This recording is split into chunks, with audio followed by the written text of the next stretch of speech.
puasa sunnah pada hari Senin dan hari Kamis. Apa sumber hukumnya?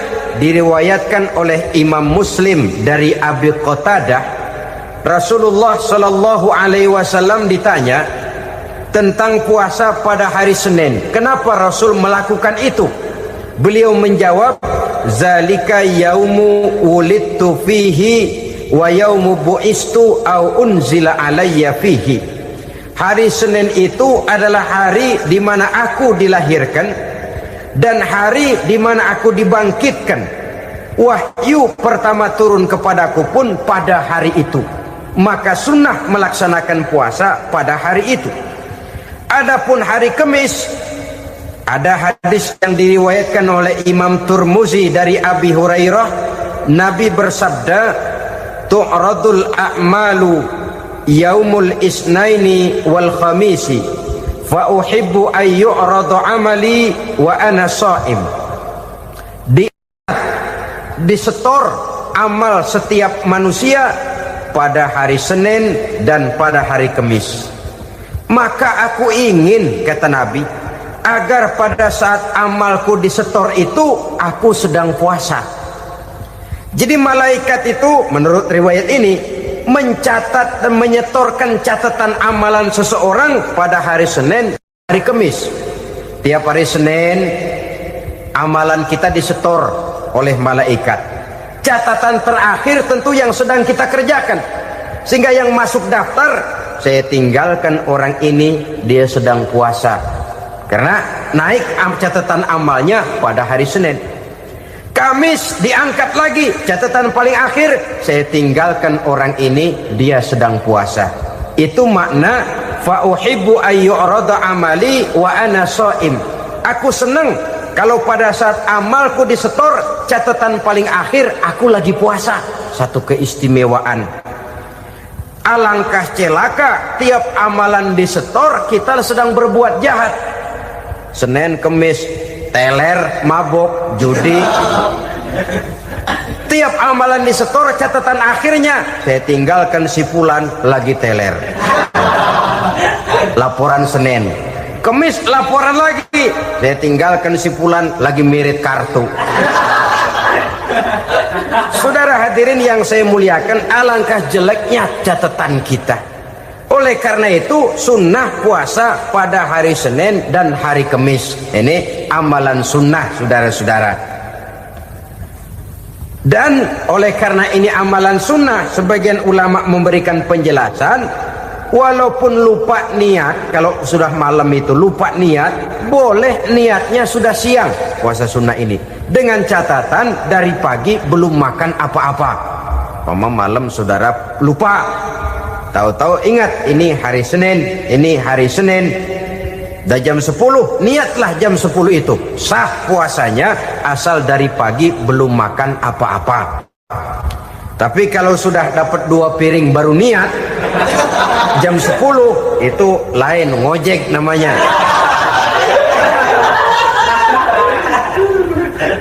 Allah Subhanahu wa ta'ala akan memuliakannya dengan 10 macam perkara. Saudara, ini keuntungannya. Yang pertama, orang yang puasa di hari-hari 10 bulan Zulhijjah diberikan al-barakah fi umrihi, diberikan keberkahan pada umurnya.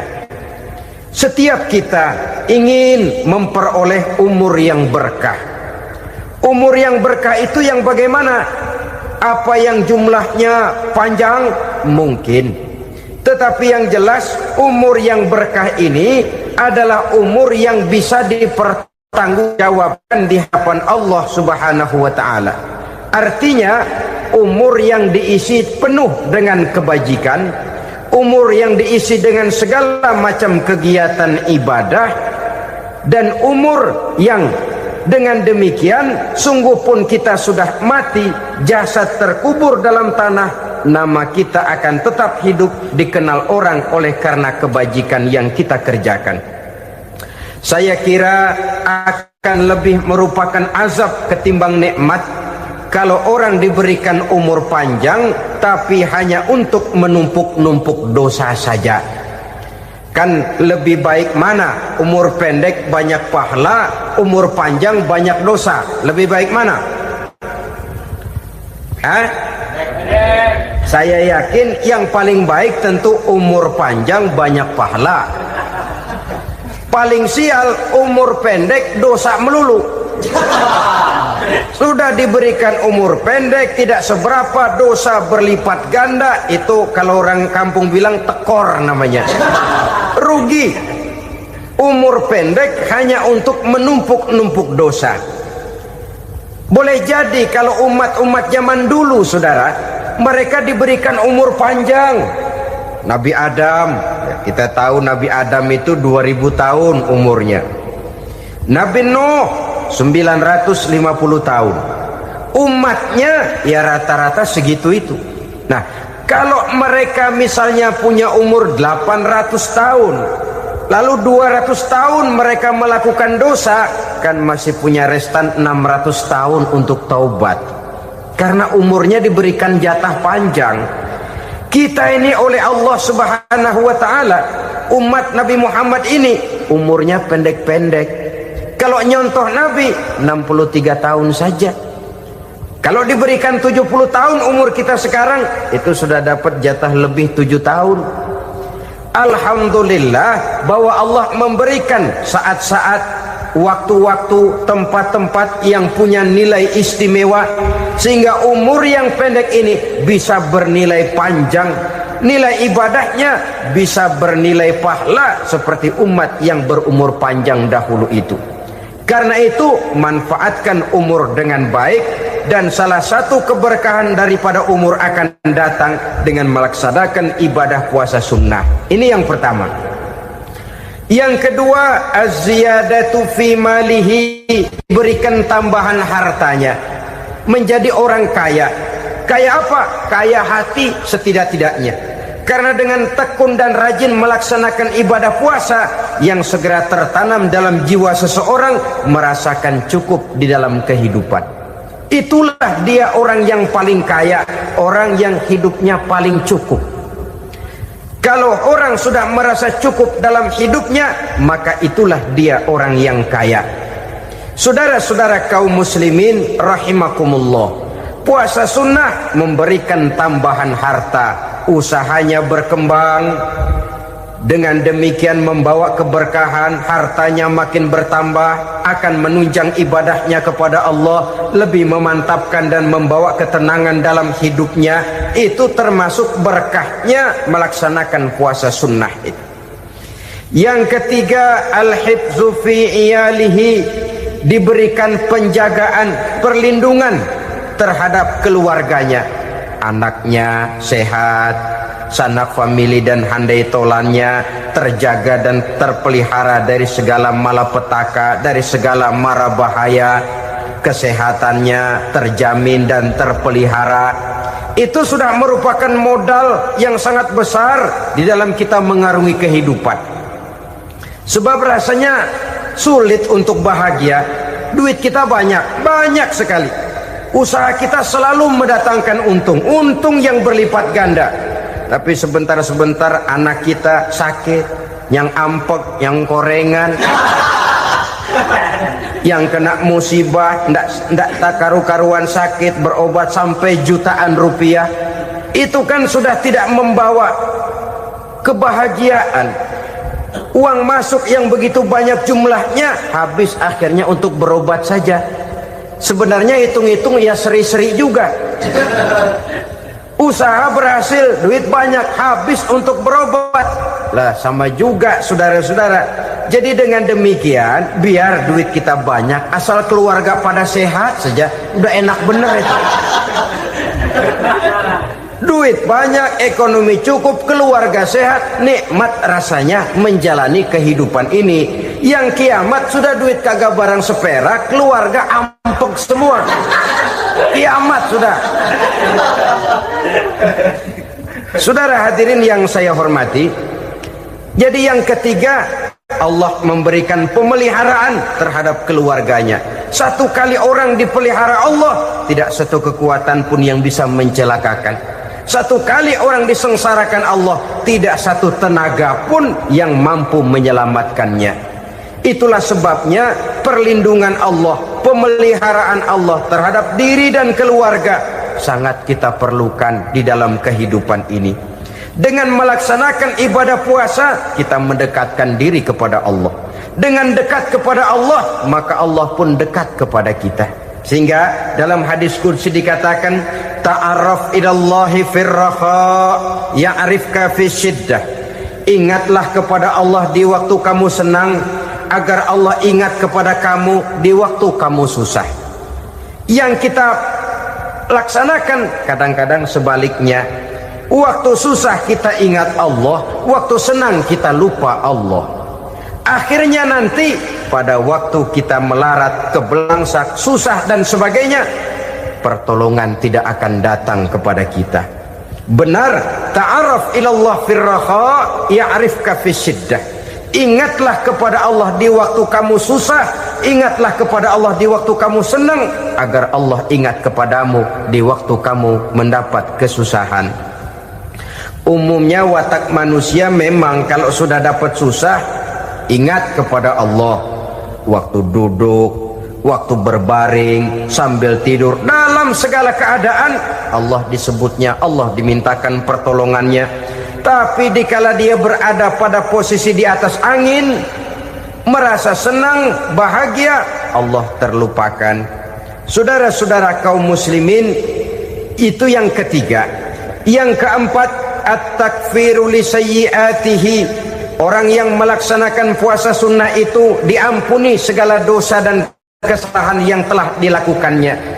Dan yang kelima, at-tad'ifu li hasanatihi, diberikan balasan yang berlipat ganda dari segala kebaikan yang dikerjakannya.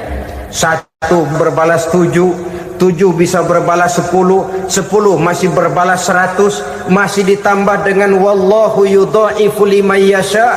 Allah melipat gandakan pahala orang-orang yang dikehendakinya. Maka carilah satu kebaikan yang apabila kita kerjakan, dosa akan dihapus dan nilai pahalanya menjadi berlipat ganda. Satu kali kita bekerja, 2-3 pulau bisa kita raih dan kita jangkau. Yang keenam, orang yang melaksanakan puasa sunnah di bulan Zulhijjah, at-tashil li sakarati mautihi, diberikan kemudahan pada saat menghadapi sakaratul maut. Maut a mysterious problem. Dia adalah pintu yang setiap orang pasti akan memasukinya. Bahwa mati adalah mati, itu semua kita tahu. Tapi hakikat orang pada saat menghadapi mati itu kan berbeda-beda. Ada yang matinya itu gampang sekali, persis orang tidur saja, tidak nampak gelisah, tidak bikin susah yang hidup, tidak gelimpangan di tempat tidur, persis seperti orang mau tidur saja. Ada yang sulit sekali menghadapi sakaratul maut, gelimpangan di tempat tidur, bikin bingung orang yang nunggu. Kadang-kadang seperti kerbau digorok lehernya. Saudara-saudara, sulit menghadapi sakaratul maut. Oleh karena itu Rasulullah sallallahu alaihi wasallam sering beliau itu kalau berdoa membaca Allahumma hawin alayya fi sakaratil maut. Ya Allah, mudahkan saya di dalam menghadapi sakaratul maut. Rasulullah saja, saudara, orang yang ibadahnya paling banyak, orang yang hatinya paling bersih, orang yang akhlaknya paling luhur, masih berdoa semacam ini. Mohon dimudahkan oleh Allah agar mudah menghadapi sakaratul maut. Apalagi kita, terus terang kita ini paling-paling kelas muhtalid, bangsa sama pahala mau sama dosa doyan. Lebih perlu lagi menghadapi sakaratul maut, sehingga apabila malaikat maut datang menjemput nyawa kita, dimudahkan, jangan dibikin sulit, supaya mudah. Jadilah orang baik-baik. Biasanya kalau sebagian yang mati malaikat maut juga kali main-mainin dulu tuh orang, kutak-katik, ditakut-takutin dan segala macam. Saudara hadirin yang saya hormati, maka menghadapi sakaratul maut ini merupakan kunci. Apakah seseorang bisa husnul khatimah atau bisa su'ul khatimah?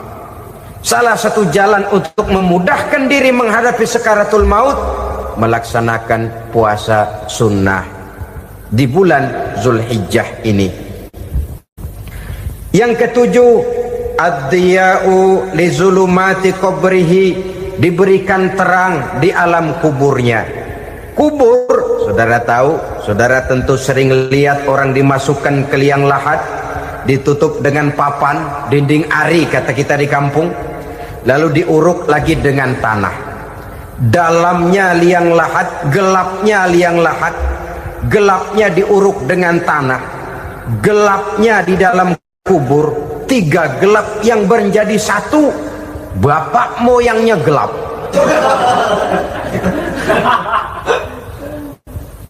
Puasa sunnah ini merupakan terang di alam kubur kita nanti. Yang kedelapan, at-tasqil limizanihi, diberikan keringanan pada timbangan di hari akhirat nanti.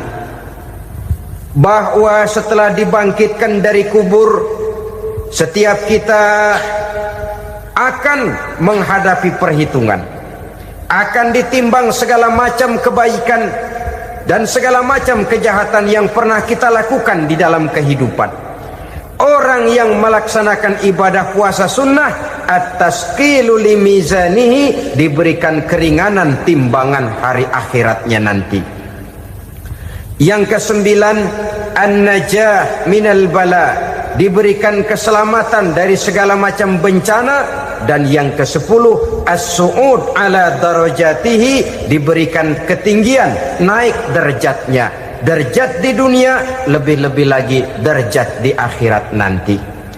Ini keutamaan yang diberikan Allah Subhanahu wa ta'ala kepada mereka yang melaksanakan ibadah puasa 10 hari di bulan Zulhijjah menurut penjelasan sebagian dari para ulama kita. Jadi setelah puasa Muharram ada lagi puasa Zulhijjah. Kemudian puasa sunnah yang ketiga, puasa sunnah pada hari Senin dan hari Kamis. Apa sumber hukumnya? Diriwayatkan oleh Imam Muslim dari Abi Qatadah, Rasulullah Shallallahu Alaihi Wasallam ditanya tentang puasa pada hari Senin. Kenapa Rasul melakukan itu? Beliau menjawab, zalika yaumu wulidtu fihi wa yaumu bu'istu au unzila alayya fihi. Hari Senin itu adalah hari di mana aku dilahirkan dan hari di mana aku dibangkitkan. Wahyu pertama turun kepadaku pun pada hari itu. Maka sunnah melaksanakan puasa pada hari itu. Adapun hari Kamis, ada hadis yang diriwayatkan oleh Imam Turmuzi dari Abi Hurairah, Nabi bersabda, tu'radul a'malu yaumul isnaini wal khamisi fa uhibbu ay yu'rada amali wa ana sha'im. Disetor amal setiap manusia pada hari Senin dan pada hari Kamis. Maka aku ingin, kata Nabi, agar pada saat amalku disetor itu aku sedang puasa. Jadi malaikat itu menurut riwayat ini mencatat dan menyetorkan catatan amalan seseorang pada hari Senin, hari Kamis. Tiap hari Senin amalan kita disetor oleh malaikat. Catatan terakhir tentu yang sedang kita kerjakan, sehingga yang masuk daftar, saya tinggalkan orang ini, dia sedang puasa. Karena naik catatan amalnya pada hari Senin. Kamis diangkat lagi, catatan paling akhir, saya tinggalkan orang ini, dia sedang puasa. Itu makna fa uhibbu ayyurada amali wa ana shaim. Aku senang kalau pada saat amalku disetor, catatan paling akhir aku lagi puasa. Satu keistimewaan. Alangkah celaka tiap amalan disetor kita sedang berbuat jahat. Senin, Kemis, teler, mabok, judi. Tiap amalan disetor catatan akhirnya saya tinggalkan si fulan lagi teler. Laporan Senin. Kemis laporan lagi. Saya tinggalkan si fulan lagi mirip kartu. Saudara hadirin yang saya muliakan, alangkah jeleknya catatan kita. Oleh karena itu sunnah puasa pada hari Senin dan hari Kamis. Ini amalan sunnah saudara-saudara. Dan oleh karena ini amalan sunnah, sebagian ulama memberikan penjelasan, walaupun lupa niat, kalau sudah malam itu lupa niat, boleh niatnya sudah siang puasa sunnah ini, dengan catatan dari pagi belum makan apa-apa. Malam saudara lupa, tahu-tahu ingat ini hari Senin, dah jam 10, niatlah jam 10 itu, sah puasanya asal dari pagi belum makan apa-apa. Tapi kalau sudah dapat 2 piring baru niat jam 10, itu lain, ngojek namanya.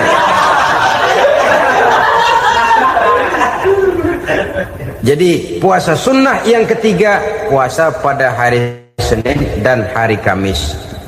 Yang keempat, puasa jenis sunnah yang keempat, puasa 6 hari di bulan Syawal.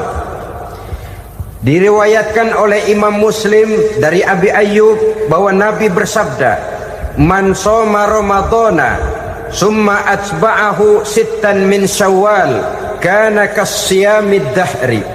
Barang siapa yang berpuasa di bulan Ramadan kemudian diikutinya dengan 6 hari di bulan Syawal, maka dia seolah-olah seperti orang yang berpuasa 1 abad lamanya. Allahu Akbar. Demikian besar keuntungannya. 6 hari di bulan Syawal sama dengan orang yang berpuasa 1 abad lamanya. Ini fadailul a'mal, saudara-saudara. Jangan diartikan karena menang sudah puasa 6 hari bulan Syawal, Ramadan tahun depannya lantas nggak puasa. Kenapa? Ukurannya sudah 1 abad. Bukan itu pengertiannya. Ini mendorong orang memberikan ganjaran pahala yang sedemikian besar. 6 hari setelah Ramadan, artinya di bulan Syawal. Tidak pada hari pertama Syawal karena haram hukumnya berpuasa pada hari fitri itu. 6 hari di bulan Syawal. Tinggal lihat yang mampunya saja. Boleh berurutan, boleh tidak berselang-seling, boleh. Asal saja jumlahnya 6 hari selama masih bulan Syawal itu. Hari ini 3 hari lagi, 4 hari lagi, diselang-seling atau berurutan, itu juga lebih baik. Puasa sunnah 6 hari daripada bulan Syawal. Kemudian yang kelima, puasa sunnah 3 hari pada setiap bulan. 3 hari pada setiap bulan.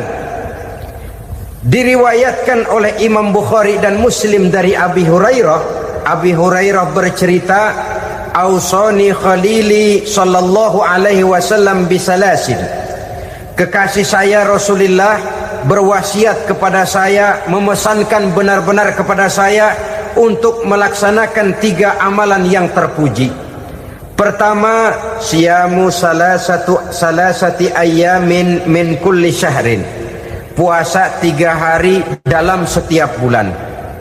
Ini wasiat yang pertama. 3 hari pada setiap bulan. Tidak peduli bulan apa saja. Dalam artian ya bulan menurut perhitungan Islam ya. Muharram, Safar, Rabiul Awal, Rabiul Tsani, Jumadal Ula, Jumadil Akhir, Rajab, Sya'ban, Ramadan, Syawal, Zulqa'dah, Zulhijjah dan selanjutnya. 3 hari pada setiap bulan. Tanggalnya tanggal berapa saja.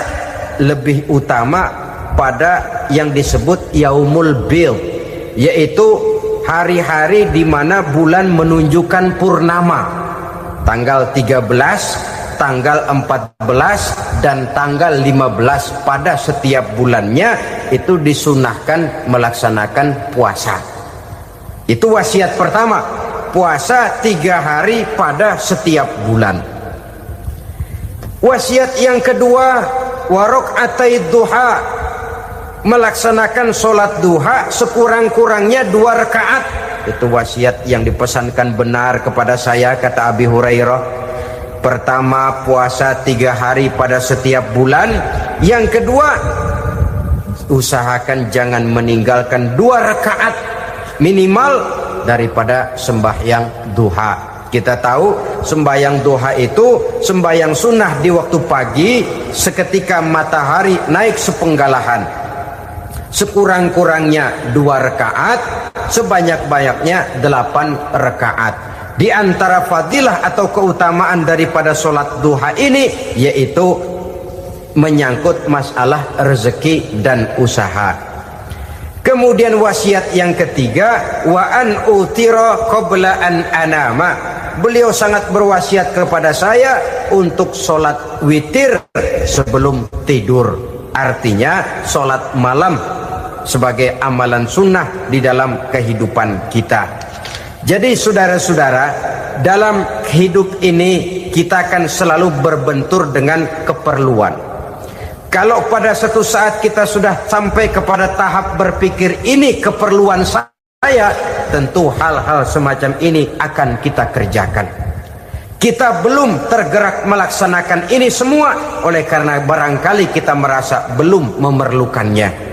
Karena itu marilah kita berusaha di samping melaksanakan puasa yang wajib juga melaksanakan puasa yang sunnah di dalam kehidupan kita. Ini jenis puasa-puasa yang sunnah. Kemudian yang kedua, ada macam puasa yang disebut puasa nazar. Hukum pelaksanaannya wajib apabila nazarnya sudah terwujud. Puasa nazar, puasa yang dikaitkan dengan suatu persoalan. Umpamanya, kalau saya lulus ujian, saya akan puasa 1 minggu lamanya. Begitu ujiannya ternyata lulus, dia wajib bayar nazarnya. Puasa 7 hari, tidak lagi sunnah tapi wajib karena dia nazarkan. Asal saja tidak sah nazar kepada yang makruh apalagi kepada yang haram. Umpamanya nazar kalau tembus 6 nomor mau puasa 3 hari. Itu nazar semacam itu bukan saja tidak sah tapi haram hukumnya. Tidak boleh nazar kepada yang makruh apalagi kepada yang haram. Jadi apabila maksud yang sudah kita niatkan tercapai, wajiblah nazar itu dibayar, yaitu kalau nazarnya sunnah melaksanakan ibadah puasa.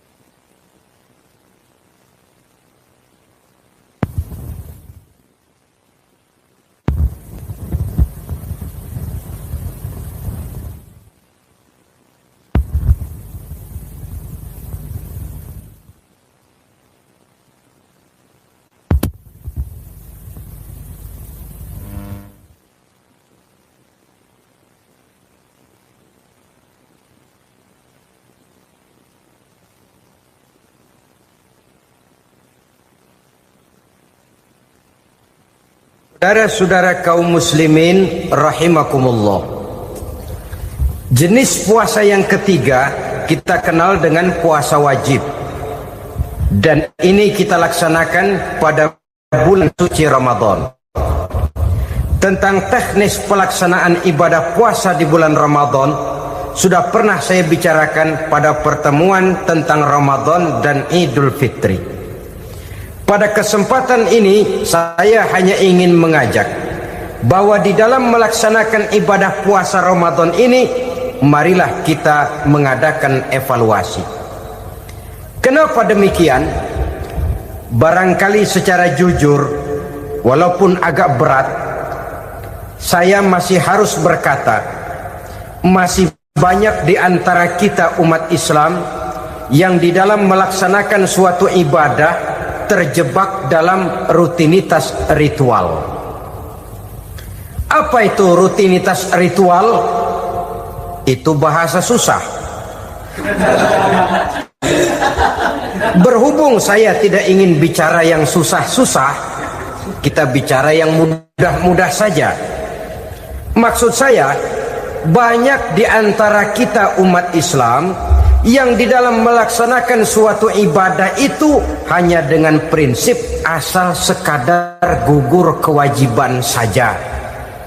Akibatnya, sampai sejauh mana ibadah itu berhasil membentuk kepribadian diri kita, kita jarang mengadakan evaluasi dan penilaian.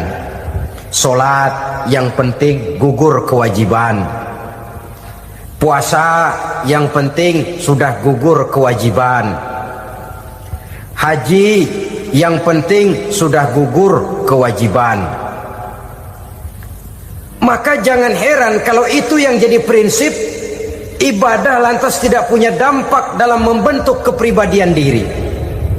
Banyak orang yang rajin sholat tapi munkarnya jalan terus. Sampai kadang-kadang kita bingung, yang sembahyang dia, yang nyolong dia. Puasanya kelihatannya tekun tapi tidak punya kepekaan sosial. Sama yatim piatu bersifat masa bodoh, sama fakir miskin malah gemes. Tidak lantas tumbuh kepekaan sosial walaupun dia sudah ikut merasakan tidak enaknya lapar dan haus. Ada juga yang sudah haji 4-5 kali mondar-mandir Jakarta Mekah, tapi gaya hidupnya tetap seperti katak di kolong tempurung, picik, sempit pandangan, dangkal hati, tidak terbuka walaupun sudah melihat Islam dalam skala internasional. Yang dia lihat, yang dia saksikan, yang dia pandang tidak sanggup menggugah dan mengubah jiwanya, tidak bisa mewarnai pandangan hidupnya. Inilah akibatnya kalau ibadah hanya dikerjakan dengan prinsip asal sekadar gugur kewajiban. Hasilnya yaitu tadi, hajinya cuma menang topi putih sama serban.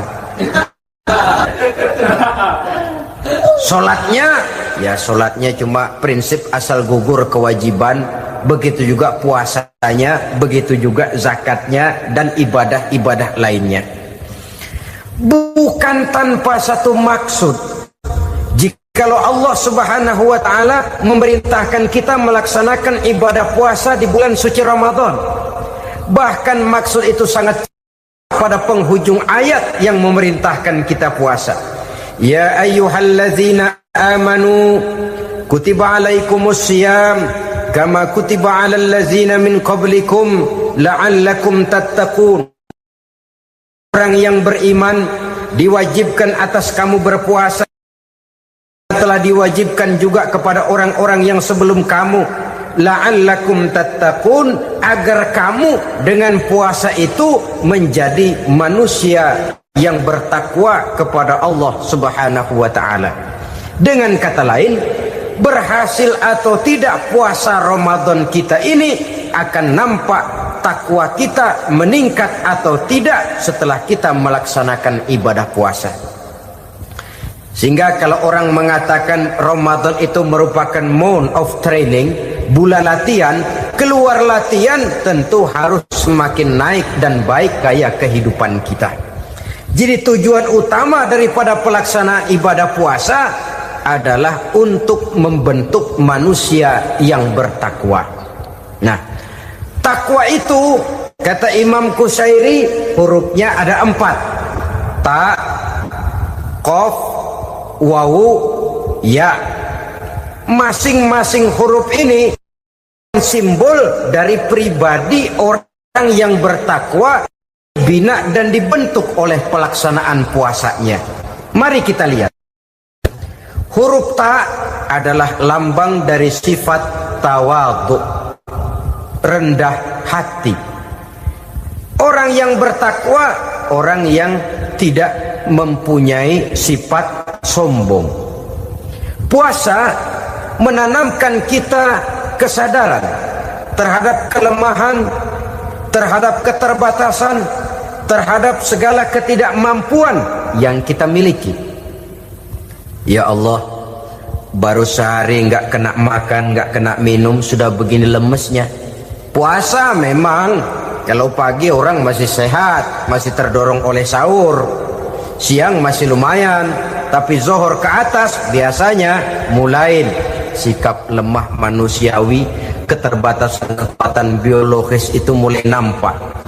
Dari sini tanam satu kesadaran, kalau begitu apa yang mau disembuhkan di hadapan Allah? Kaya, siapa sih orang paling kaya? Ilmu, siapa sih orang paling pintar? Pangkat, siapa sih orang paling tinggi jabatannya? Dari sifat semacam ini lahir introspeksi, rasa mawas diri, timbul sifat tawaduknya, rendah hatinya, tidak melonjak menjadi angkuh dan sombong lantaran sedikit kemampuan dan kekuatan yang dimilikinya. Lalu untuk sikap yang lebih jauh, terwujudlah, terbentuklah apa yang dinamakan stabilitas temperatur batin. Orang tetap konstan menjaga nilai-nilai idealisme yang pernah dimilikinya. Dia mulai dengan adil, dia berjalan tetap dengan keadilan, dan dia berakhir juga tetap dalam keadilan. Jangan mulainya adil, tengahnya setengah adil, di akhirnya malah zolim sama sekali. Ini tidak punya stabilitas temperatur batin. Kan banyak orang begitu toh. Mulanya benar, belakangan mau benar sendiri. Mulanya sudah rela berkorban buat kepentingan orang banyak, belakangan malah selalu mengorbankan kepentingan orang banyak. Waktu di bawah rajin baca ayat kursi, dapat kursi lupa ayat. Stabilitas temperatur batin, tertipu oleh perasaan seolah-olah situasi dan kondisi sudah serba memungkinkan, sudah serba menguntungkan. Orang yang dibentuk pribadinya oleh pelaksanaan ibadah puasa, dia sadar apapun keberhasilannya, apapun kedudukannya, apapun nilai kekayaannya, itu cuma sebagian kecil sekali dari apa yang ada pada zat Allah Subhanahu wa ta'ala. Hati tidak takabur, sesuai dengan namanya takabur dari kalimat takabbaro ya takabbaru, membesar-besarkan diri. Orang yang suka membesar-besarkan diri, orang yang tidak yakin bahwa dirinya orang besar, lalu dibesar-besarkan dirinya. Sebenarnya itu sudah satu sikap di mana dia tidak percaya kepada diri sendiri. Dirinya sebenarnya bukan apa-apa, cuma ingin dianggap besar, lalu dibesar-besarkan. Takabbur namanya. Puasa sekali lagi melatih kita menanamkan kesadaran akan kelemahan dan keterbatasan kita sebagai makhluk. Itu sikap tawadu. Fir'aun, sudah tahu Fir'aun, lama-lama dia jadi raja, lupa diri dan lupa daratan, melonjak menjadi angkuh dan sombong sampai kepada puncak kekurang ajarannya, memproklamirkan dirinya menjadi Tuhan. Hitler juga begitu. Pendeknya orang manakala tidak ada kesadaran tentang dari mana segalanya berasal dan kemana segalanya akan kembali, dia mudah out of control. Kalau sudah out kontrol, maka dia akan melakukan perbuatan yang melampaui batas. Itu yang pertama. Jadi orang takwa, orang yang rendah hati, salah satu tujuan daripada pelaksanaan ibadah puasa menanamkan sikap rendah hati. Dari sikap rendah hati ini yang timbul lalu apa? Kepekaan sosial. Kalau saya puasa, saya sudah merasakan bagaimana tidak enaknya lapar. Saya sudah merasakan bagaimana tidak enaknya haus. Tapi bagaimanapun, saya lapar cuma sebentar, saya haus cuma sebentar. Selesai maghrib, lapar saya hilang, haus saya hilang. Bagaimana yatim piatu, orang-orang tua jompo yang perlu santunan, orang-orang miskin yang terkapar di kolong-kolong jembatan, yang tiap hari merasakan perasaan seperti ini, tanpa tahu kapan hidup dan nasibnya akan berubah. Tidur beratapkan langit, berselimut koran. Kalau demikian, saya ini beruntung. Kalau demikian, apa yang bisa saya lakukan untuk mereka? Kepekaan sosial ini lalu timbul dalam apa yang orang sekarang namakan solidaritas kesetiakawanan sosial.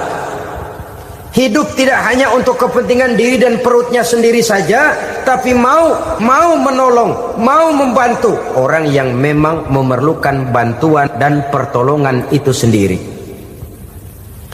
Jangan setelah tahu lapar tidak enak, haus tidak enak, tapi kita tidak mau tenggang rasa, tidak mau timbang rasa. Begini loh tidak enaknya lapar, begini loh tidak enaknya haus. Ini terjadi pada diri saya masih mampu, masih berbuka puasa. Bagaimana yang tiap hari merasakan seperti ini? Tidak Ramadan, tidak Syawal, tidak Zulqa'dah, tidak Zulhijjah, selalu kelaparan dan kehausan. Dari sana timbul kepekaan sosial. Lalu lahirlah sikap pemurah, dermawan, mau menoleh ke kiri dan ke kanan. Bahkan Al-Quran itu sampai mengancam betul. Ara'aital ladzi yukadzibu bid-din fadzalikal ladzi yad'ul yatim wa la mendustakan agama. Islam mendustakan Islam. Salat dia tapi mendustakan salat. Puasa dia tapi mendustakan puasa. Siapa mereka itu? Fadzalikal ladzi yad'ul yatim. Merekalah orang-orang yang meninggalkan anak-anak yatim. Wa la yahuddu ala ta'amil miskin, dan tidak pernah memberi pertolongan, tidak memerintahkan memberi makan kepada fakir miskin, walaupun dia berada pada posisi dan kondisi yang memang dia mampu. Nah, kalau dia tidak mampu itu lain soal. Dia mampu, dia tahu, dan dia diam saja. Itu termasuk yukadzibu biddin, orang-orang yang mendustakan agama. Berlindung kita kepada Allah, jangan sampai termasuk ke dalam kelompok itu. Yang kedua saudara, huruf takwa itu qaf. Qaf adalah lambang dari sifat qanaah. Qanaah artinya merasa cukup. Puasa melatih kita untuk bersikap cukup dalam hidup. Kalau kita perturutkan menjelang saat berbuka, menunggu waktu berbuka, istilah orang di Jawa Barat ngabuburit katanya, kita menunggu saat berbuka, segalanya saja ingin kita beli, segalanya saja ingin kita minum, semuanya saja ingin kita makan, sebab nafsu sudah begitu berupa. Perut sudah sedemikian lapar, kerongkong sudah sedemikian haus, rasanya semuanya saja ingin kita telan. Tapi tahukah kita bahwa setelah maghrib berbunyi, berapa banyak yang kita makan, berapa banyak yang kita minum? Sesuaikah dengan keinginan kita tadi siang? Tadi siang semuanya ingin kita makan, tadi siang semuanya ingin kita minum. Setelah berbuka, berapa banyak yang kita makan, berapa banyak yang kita minum? Itulah kehidupan. Segalanya ingin kita kuasai, segalanya ingin kita punyai, tapi berapa sih yang benar-benar kita perlukan? Maka orang kaya adalah orang yang hidupnya cukup. Orang miskin hakikat yang selalu merasa kurang. Bagaimanapun besar rumah, banyak uang kita, berpuluh kendaraan kita, kalau hidup selalu merasa kurang, itu artinya kita masih miskin. Maka jikalau ingin menjadi orang kaya, kuncinya hakikatnya cuma satu, hati kita merasa cukup dengan yang diberikan Allah, bersyukur atas segala nikmatnya, dan dengan syukur itu, nikmat itu akan ditambah oleh Allah Subhanahu wa ta'ala. Puasa menimbulkan sifat qanaah, dan qanaah adalah watak daripada orang-orang yang bertakwa kepada Allah Subhanahu wa ta'ala. Seperti orang minum air laut, makin diminum makin haus, makin diminum makin kering tenggorokan. Begitulah orang berhadapan dengan materi. Tadinya dia akan senang kalau dia merasa punya tanah ratusan hektar. Sudah ratusan hektar tidak cukup, ngelamun lagi, alangkah nikmatnya kalau bisa beli gunung. Gunung dibeli, sudah punya gunung, lihat laut, aduh kalau laut juga bisa dibeli, beli lagi laut. Sudah punya laut, lihat ke atas langit, ada yang jual apa enggak ya?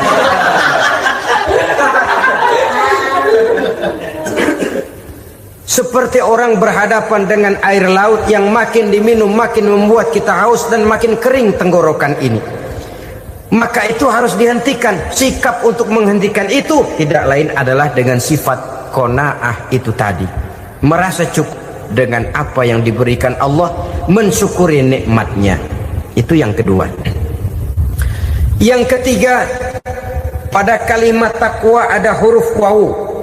Wawu adalah simbol dari sifat wara dengan ain. Wara, orang yang terpelihara dirinya baik dari yang syubhat, lebih-lebih dari yang haram. Syubhat, saudara tahu, barang yang remeng-remeng. Tapi sungguh pun remeng-remeng, kira-kira persentasenya 70-30. 70% haram, 30% kemungkinan halalnya. Maka yang syubhat lebih baik dijauhi daripada diambil. Orang yang punya kepribadian wara, dirinya terpelihara, jangankan dari yang haram, dari yang syubhat saja dia sanggup menjaga dan memelihara dirinya. Oleh karena itu saya heran kalau orang di bulan Ramadan dia sanggup menjaga diri di waktu siang dari jenis makanan yang halal, dari jenis minuman yang haram. Ada tahu nganggur di meja siang, enggak dia makan. Ada air teh nganggur di meja siang, enggak dia makan. Padahal itu jenis makanan dan minuman yang halal. Tapi ketika datang maghrib, dia berbuka dengan makanan yang dibeli dari uang yang dihasilkan dengan cara yang haram. Bukankah itu sesuatu yang terbalik? Bukankah dengan demikian sudah tidak lagi menimbulkan sikap yang bisa memelihara dan menjaga kepribadian diri? Orang yang membiasakan diri terpelihara dari yang syubhat apalagi yang haram, maka baik yang dipakainya, yang diminumnya, yang dimakannya terdirilah dari barang-barang yang baik yang dihalalkan oleh agama. Wara. Kemudian yang keempat, pada huruf kalimat takwa ada huruf yakin. Huruf ya simbol dari sifat yakin. Orang yang puasa dibentuk kepribadiannya mempunyai satu keyakinan yang tangguh, dan keyakinan adalah ciri daripada orang yang takwa. Kita lihat yang dipanggil melaksanakan ibadah puasa ini kan iman. Karena memang sulit untuk melaksanakan puasa kalau tidak iman yang jadi dasar. Setidaknya seperti sudah pernah saya sampaikan, ibadah puasa ini memang sulit terkena penyakit show. Kalau kita sholat barangkali terangsang karena kelihatan orang lain. Kalau kita pergi haji mungkin jadi sugesti karena orang banyak tahu. Kalau kita bayar kita jadi terangsang karena banyak orang lihat. Tapi kalau sudah puasa, puasa itu kan yang tahu cuma kita dan Allah saja. Ya kita sholat, orang lain lihat, kita jadi rada semangat. Kita pergi haji, orang lain banyak ngantar, kita semangat. Kita bayar zakat, orang lain banyak saksikan, kita bersemangat. Tapi kita puasa, siapa yang mau nyaksiin kita puasa? Siapa yang mau memuji kita puasa? Siapa yang mau menyanjung kita puasa? Itu cuma urusan kita dan Allah. Oleh karenanya dasar daripada pelaksanaan ibadah yang harus mencedik tenggorokan segalanya jadi nikmatan. Tidak ada kerja yang lebih indah selain kerja yang didasarkan kepada satu keyakinan bahwa yang kita kerjakan itu adalah sesuatu yang benar. Dalam hal ini sesuatu yang diperintahkan oleh Allah Subhanahu wa taala kepada kita. Saudara-saudara kaum muslimin rahimakumullah. Demikianlah titik evaluasi kita. Jangan berpuasa hanya dengan prinsip asal sekadar menggugurkan kewajiban saja, yang akan berakibat Ramadan tahun ini berakhir begitu, Ramadan terjebak menjalani rutinitas ritualnya saja. Bahkan kadang-kadang yang nyata betul, Nabi menganjurkan tingkatkan ibadah pada 10 hari yang akhir di bulan Ramadan, tanggal 20 sampai akhir Ramadan. Yang kita praktekkan malah kegiatan ibadah kita justru menurun pada 20 Ramadan yang akhir. Coba lihat 20 Ramadan ke atas, itu pasukan tarawih paling kelas 60-70 tahun ke atas. Kemana yang lain sudah berpikir menghadapi lebaran, berpikir pulang mudik, berpikir macam-macam. Akibatnya konsentrasi ibadah lalu buyar. Dianjurkan Rasul tingkatkan ibadah pada 10 hari yang terakhir. Kita malah makin ke akhir makin lancip.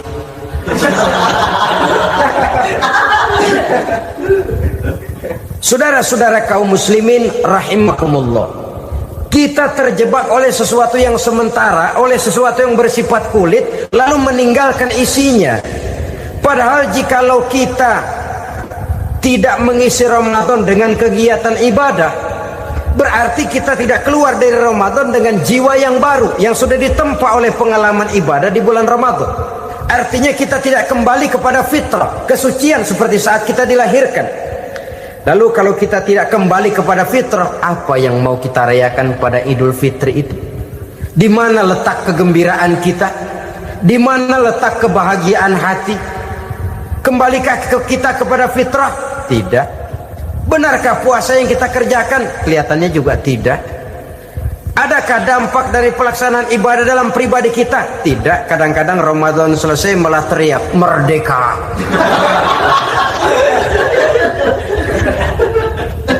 Kalau tadinya Ramadan dia merasa terhalang, mau keluar siang, mau makan siang, bulan puasa, mau minum siang, bulan puasa, mau gandengan, bulan puasa. Ramadan selesai, kibarin bendera, teriak merdeka. Lalu kembali merajalela. Saudara-saudara, dampaknya tidak akan kelihatan. Padahal puasa yang baik, la'allakum tattaqun, membentuk manusia yang bertakwa kepada Allah Azza wa Jalla. Nah, sekarang apa kemudahan dan keistimewaan yang akan diberikan Allah kepada mereka yang sampai kepada tingkat takwa ini? Al-Quran menjelaskan, pertama, may yattaqillaha yaj'al lahu makhraja. Barang siapa yang bertakwa kepada Allah Subhanahu wa taala, maka dia akan diberikan makhraja. Makhraja itu jalan keluar dari segala macam kesulitan. Jalan keluarnya ada saja. Menurut ukuran kemampuan dia tidak mungkin, mustahil, tidak bisa, mana mungkin. Tapi pada waktunya ada saja jalan keluarnya.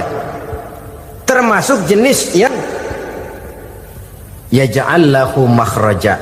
Orang yang bertakwa kepada Allah selalu diberikan jalan keluar dari segala kesulitan yang dihadapinya. Siapa sih orangnya yang tidak pernah sulit dalam hidup? Siapa orang yang tidak pernah mengalami kesulitan? Tapi kadang orang menilai, itu kelihatannya hidupnya enak aja ya, kayaknya gak pernah mengalami kesulitan. Sebenarnya bukan tidak pernah mengalami kesulitan, Allah selalu memberikan jalan keluar dari segala kesulitan yang dihadapinya. Lah kalau Allah yang memberikan jalan keluar, tentu sangat mudah sekali. Orang yang bertakwa diberikan jalan keluar dari segala macam kesulitan. Satu. Yang kedua, wa yarzuqhu min haitsu la yahtasib. Dia akan diberikan rezeki oleh Allah dengan jalan yang tidak disangka-sangka. Rezekinya datang dengan cara yang tidak disangka-sangka. Gajinya mungkin kecil, tapi penghasilannya gede. Kan itu yang penting.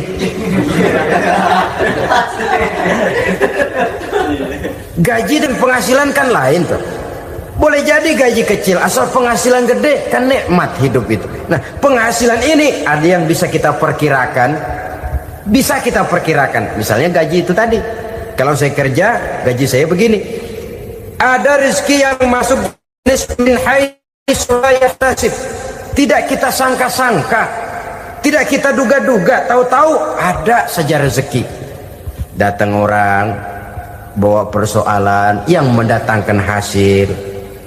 Sebab rezeki, jodoh, maut memang seperti bayangan. Kita uber-uber dia lari, kita diem dia diem. Kan gemesin itu. Bayang-bayang itu begitu. Kita kejar, dia lari. Rezeki juga begitu. Kita diam, dia diam. Setengah mati yang namanya rezeki kita cari, kita uber.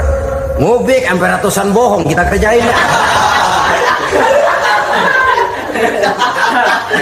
Tapi memang belum waktunya, ya sulit untuk tembus. Tapi kadang-kadang giliran kita nongkrong di rumah, datang orang bawain rezeki. Itulah yang namanya rezeki. Tapi ini untuk orang yang bertakwa. Kalau tidak punya kredibilitas takwa, jangan lalu pakai ayat ini. Diberikan Allah dengan rezeki dengan jalan yang tidak disangka. Kan ada ayatnya dah, kita mah manteng aja di rumah dah. Ntar juga tuh rezeki datang. Ini fasilitas yang diberikan kepada orang yang wa may yattaqillah, bertakwa kepada Allah, yarzuqhu min haitsu la yahtasib, diberikan rezeki dengan cara yang tidak disangka-sangkanya. Maka kadar ketakwaan jangan membuat kita buruk sangka. Tuh orang ya nggak kemana-mana, duitnya ada aja. Kalau dia takwa, Allah berikan jalan keluar. Yang lantas ngelihat kiai orangnya ahli ibadah, ilmunya tinggi, akhlaknya luar biasa, takwanya tinggi, rezekinya lancar, lalu husnuzon nih kiai nggak kemana-mana, duitnya banyak, miara tuyul kali ini. Itu termasuk jaminan Allah yang masuk kategori min haitsu la yahtasib. Yang ketiga, yaj'al lahu min amrihi yusra, dimudahkan segala urusannya. Dimudahkan segala urusannya. Kemudian yang keempat, yukaffir anhu sayyiatihi wa yu'azzim lahu ajra, diampuni segala kesalahannya dan dibesarkan pahala kebaikan yang dikerjakannya. Maka mudah-mudahan puasa yang kita kerjakan mengantarkan kita kepada ketakwaan kepada Allah, dan takwa membuka janji Allah kepada kita di dalam kehidupan ini. Inilah saja yang kita bicarakan pada pertemuan ini. Mudah-mudahan ada manfaatnya. Terima kasih atas segala perhatian. Mohon maaf atas segala kekurangan. Usikum wa nafsi bitaqwallah. Wassalamualaikum warahmatullahi wabarakatuh.